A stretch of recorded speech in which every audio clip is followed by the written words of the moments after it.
වරුණ කලින් හිටපු දේශපාලන කඳවුර එකම කඳවුර දෙකට බෙදිලා කලින් දැන් ඔයාගේ නායකයා සජිත් ප්‍රේමදාස ඊට කලින් නායක රනිල් වික්‍රමසිංහ තමුන්නාන්සේගේ මාධ්‍ය අධ්‍යක්ෂක වෙලා හිටියා මං හරිනම් ඒ වෙලාවේ මොකද රනිල් කිව්වේ ඡන්දේ තියන්න සල්ලිත් නැහැ සල්ලි තියුණත් තියන්න ඡන්දෙකුත් නැහැ එහෙම කියන වෙලාවේ ඔබට කටවාගෙන හිටියනේ ඒකම අතීත දිගුව ශ්‍රේෂ්ඨාධිකරණ විනිශ්චයකාරයන්ට ගල් ගැව්වේ කවුද ජේ.ආර් ගේ කාලේ හරිද මෙතුමා හිටපු දේශපාලන කඳවුර කවුද පොට්ටුව හිටපු දේශපාලන කඳවුර මොකද්ද කරේ තමන්ට පක්ෂ තීන්දුව දුන්නේ නැහැයි කියලා දිවිනැගුම තීන්දුව දුන්නේ නැහැ කියලා බැංකු සභාපති කෙනෙක් ගෙනල්ලා තිබ්බා ශ්‍රේෂ්ඨාධිකරණ පුටුවේ අන්න ඒව තමයි ශ්‍රේෂ්ඨාධිකරණයට කරපු බලපෑම රනිල් වික්‍රමසිංහගේ කාලේ මොකද්ද ඔයා හිටියේ එතකොට ඒ කඳවුරේ හිටියේ අතුරු තීන්දුවක් දුන්නා වත්මන් අග්‍රවිනිශ්චයකාරවරයා හිටපු සභාපතිත්වයෙන් යුක්ත ත්‍රිපුද්ගල මණ්ඩලයකින්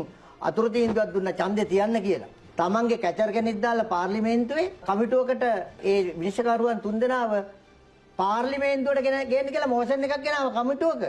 ඔන්න ඔයගොල්ලන්ගේ අතීත ඔස්තාරලා දැන් අපිට කියනවා අනේ අපි ශීලාචාරයි අපි මොනම බලපෑමක් කරන්නේ අපි පූස් පැටව කියලා. අතීතේ ආරවුස්සල බලන්න. අපි අපේ අවංක චේතනාවකින් අපේ පක්ෂ නායකයෝ කියලා තිනවා දූෂිතයන්ට දඩුවම් හම්බ වෙයි කියලා. ඒකට සුද්ධ වෛද්‍යයක් අපිට තියෙනවා.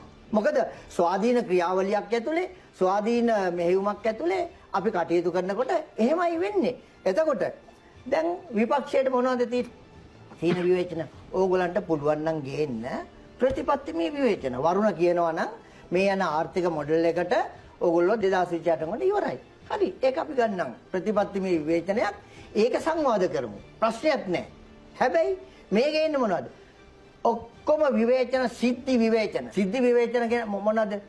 අපේ ආණ්ඩුව එන්න කලින් විවේචන රැල්ලක් ආවා ආගම සම්බන්ධ කරලා. ජාතිය සම්බන්ධ. ඒවා අපි බිත්තියට හේතු කරා හොදේ.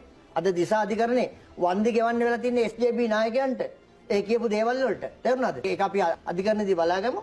සිද්ධි විවේචන. මේ සිද්ධි විවේචන ආශ්‍රයෙන් අපි ඡන්දයට කලින් එක්තරා නාලිකාවක් අල්ලගෙන මේගොල්ලෝ කියපු ප්‍රලාප බොරු ටික සියල්ල බොරු වෙලා තිනවා ආගමට සහ ජාතියට සම්බන්ධ. ඊට පස්සේ මොකද්ද? සිද්ධිමේ විවේචන රැල්ලක් ආවා දවසේ බොරු, දවස් දෙකේ බොරු, සතියේ බොරු.